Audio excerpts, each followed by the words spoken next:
This is what I meant in my goals video where I said by doing less, I can make room for more.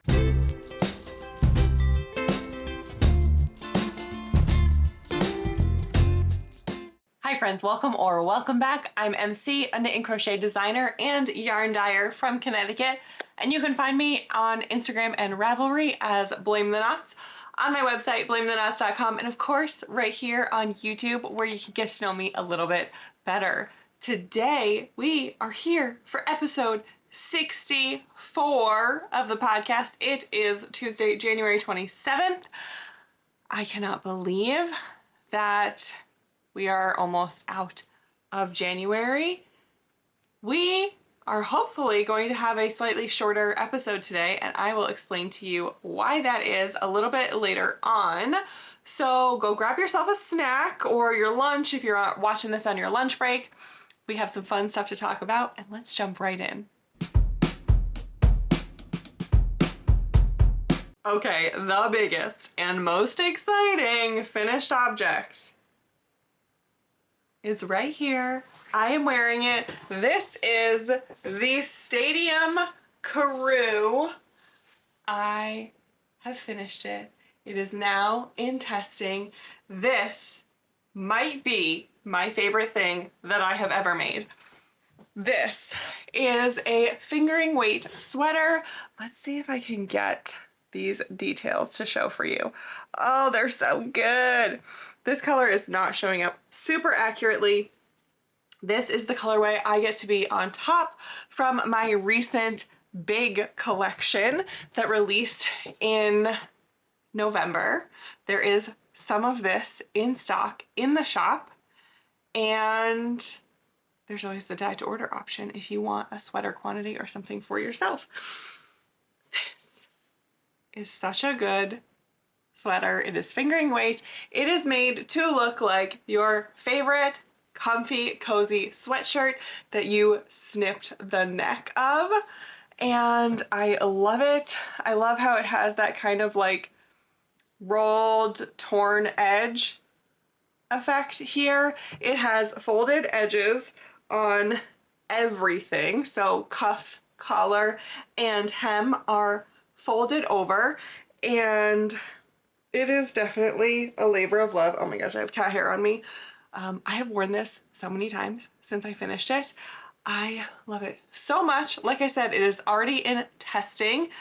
It should be coming hopefully to you at the beginning of April. And I'm in love. I'm in love. So in love. Go check out my Instagram if you want to see some more detailed pictures of these little details up close, because it's really hard to show on camera. I don't know why this always seems to like break my camera. It doesn't do well, but I love this sweater so much, and I can't wait to have all of you make one. And I probably need to make another one myself. I have plans for a DK weight version. I have plans for a matching skirt. Let me know what you would like to see first. The DK version, so it's really like a sweatshirt. Do we want a hood? Do we want a skirt? All of these are plans that I have, so I just need to decide what to get to first.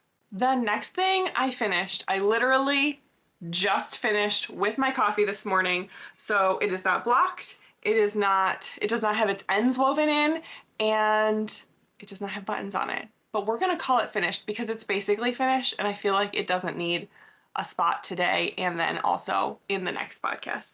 And this is my Radvent cardigan by Amba O'Brien. And I love this so much. I don't think I'm gonna be able to put it on over this sweater. I don't think the sleeves will work quite well, but I love it. It is so good. It is so much fun. I used 5 different colors of yarn from the Fiber Co. They are all alpaca. And so I used this brownish color for all my ribbings, and then I did pink, green, like chartreusey orange. no, like olivey baby puke green, blue and white, and I alternated those through, and I love it so much. I have not decided on buttons yet, so I have my 3 buttonholes that it calls for, and I haven't figured out what buttons I want to use, but I have a lot of ends to weave in later, but I just figured I would show it to you. Sorry, I keep like flopping everything around. Here we go. There you go. You can look at it. I have so many ends. Don't judge me for them. I need to pick buttons.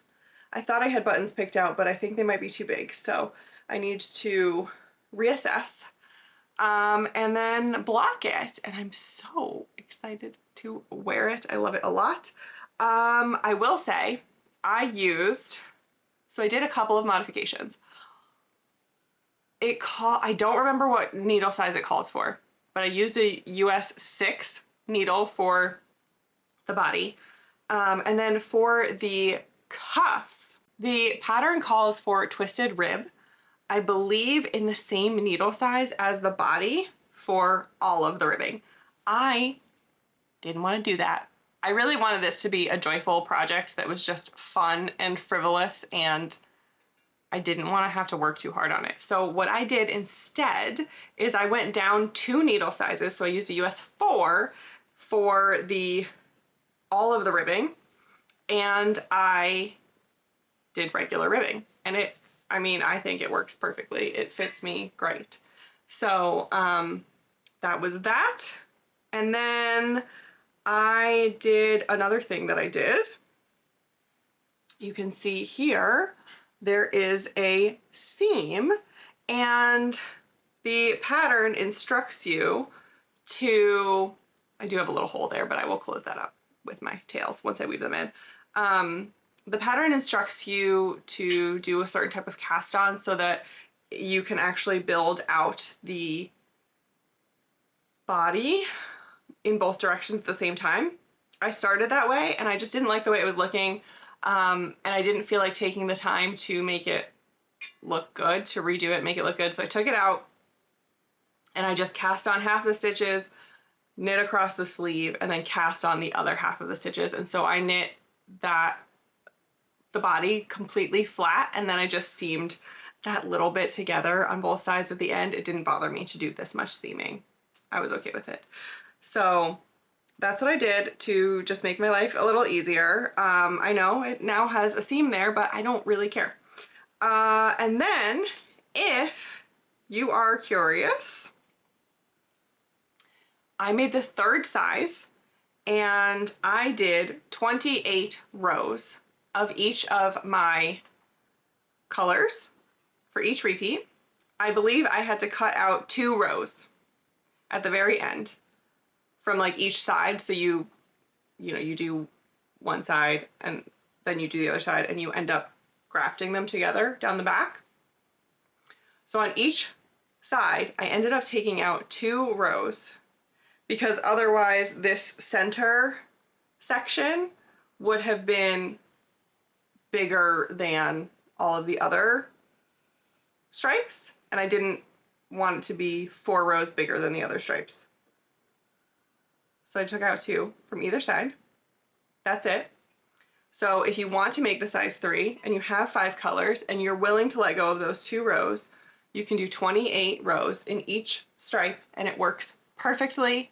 I didn't have to do anything different.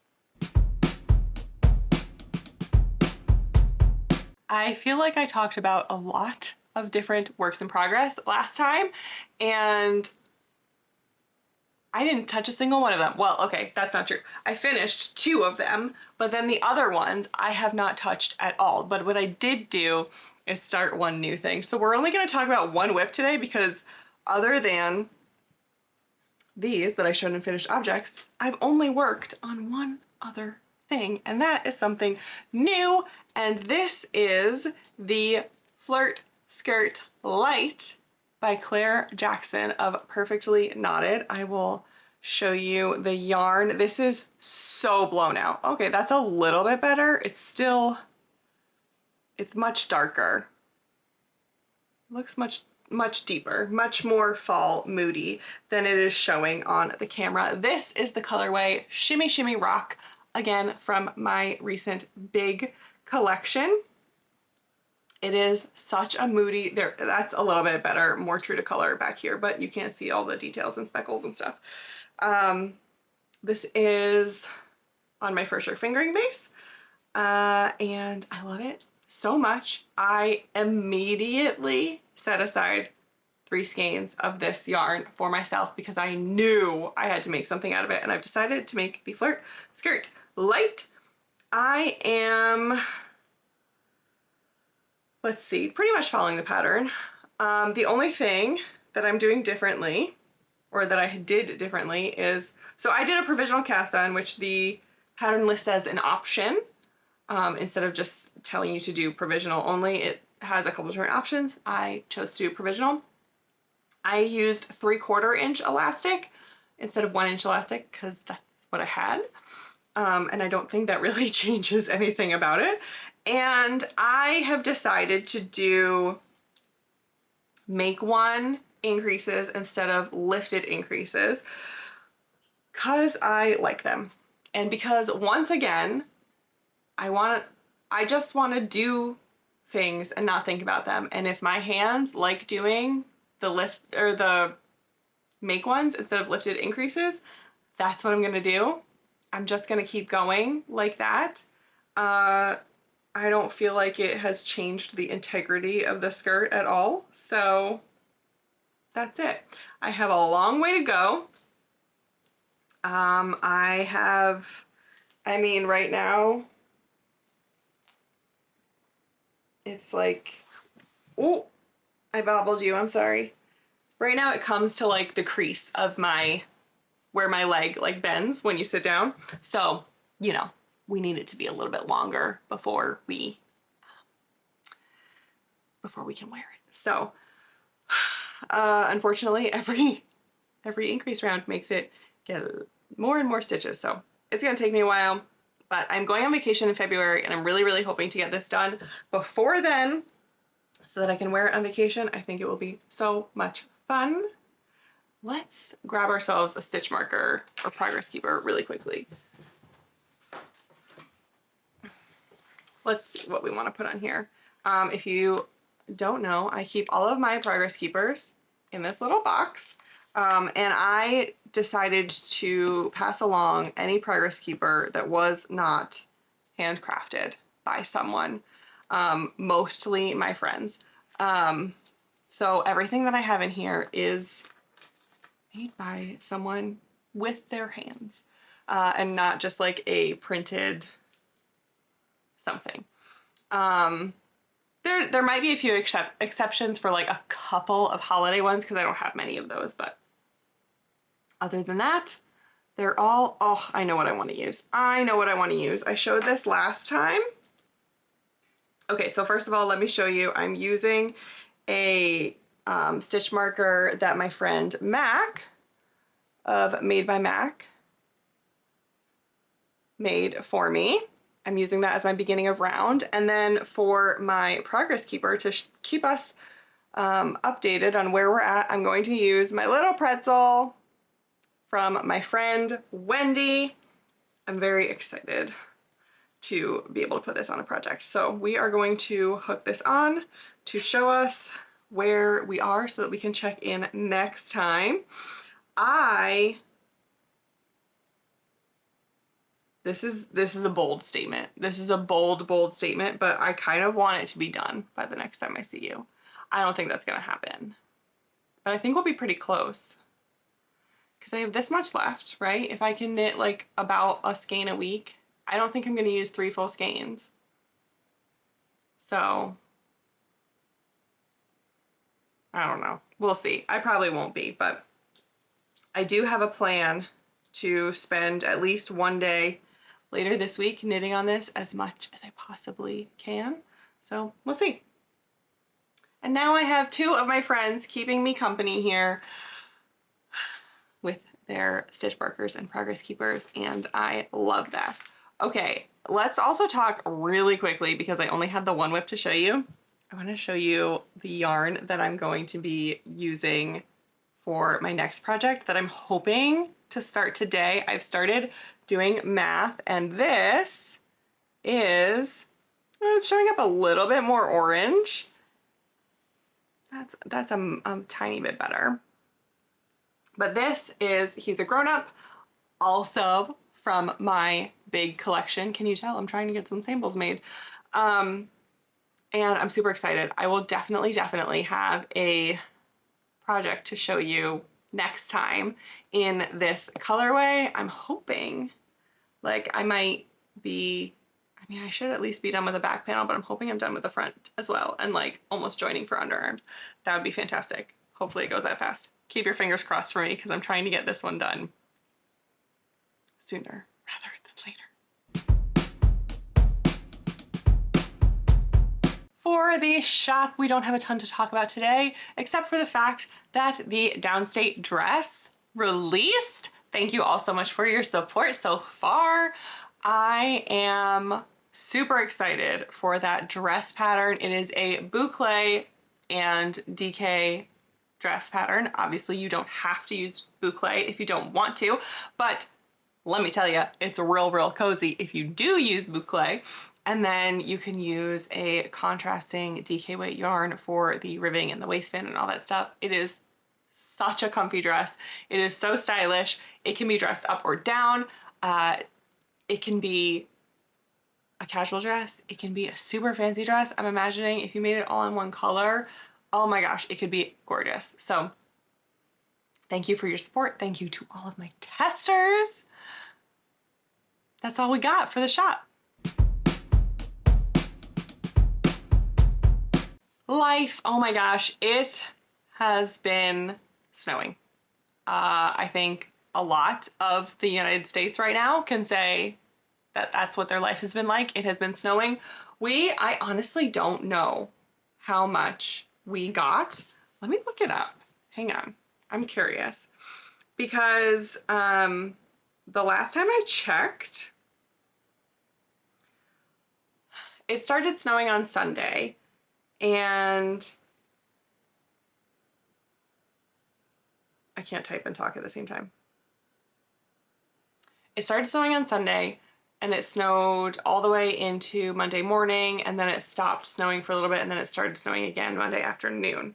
I don't know, I'm having trouble finding it. The last time I checked was later in the day, like evening time on Sunday, and we had gotten 14 inches, but then it still snowed overnight and then stopped and then started again. So I would say maybe 16 inches.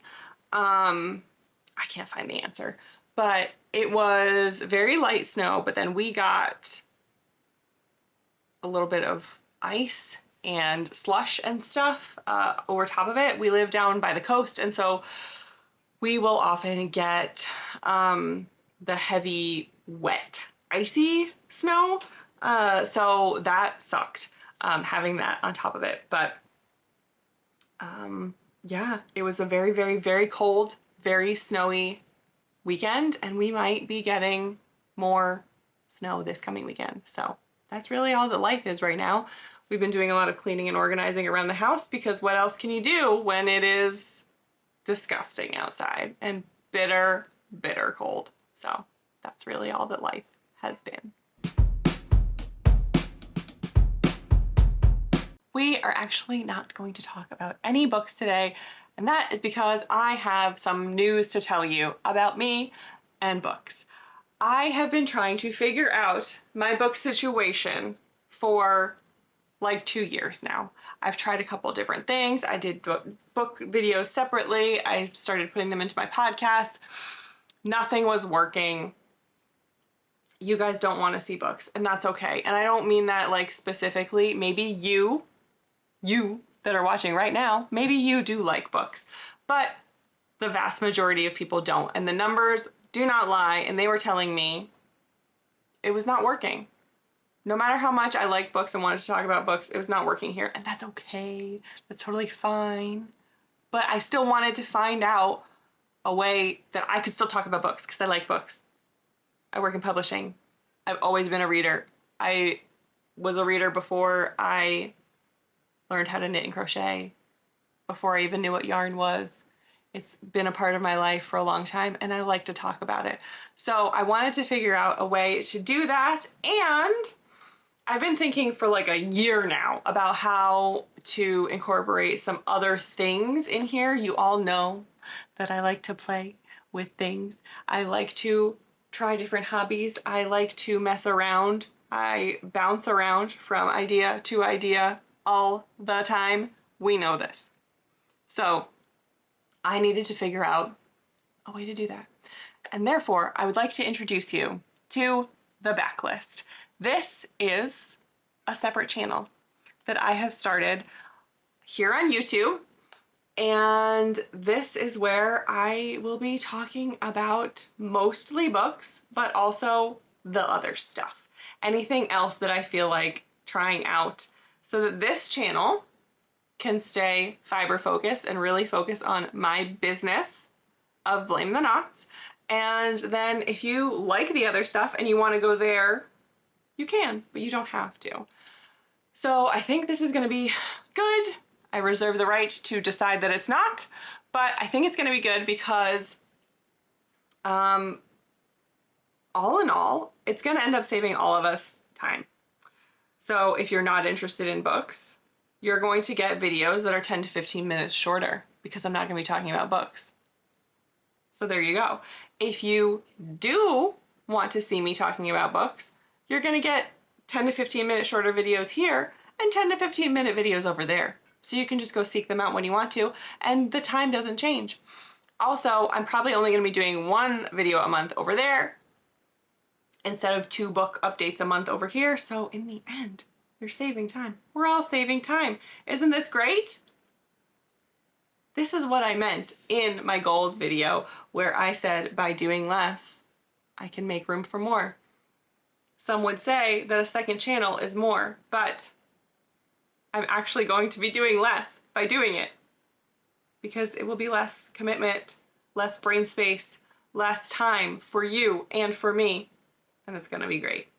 So, like I said, that channel is called The Backlist. I will leave it linked below. It is very low key. I'm going to post when I feel like it, when I have something to say. So I'm going to aim for 1 video a month. That's it. Sometimes I might get an idea and I might want to do something, so I might throw an extra video up there, but it's going to be very low key. And if you like to read, you can come find me over there. That is all I have for today. Thank you so much for spending time with me. I love doing this, which is why I'm ending up with a second channel. I love hanging out with you. I love spending time with you, but I want it to be the most beneficial use of our time for both you and me. I don't want to waste your time. I want you to love being here as much as I do. So that being said, thanks so much for your time. Have a good one. And until next time, take care of you and I will see you later. Bye.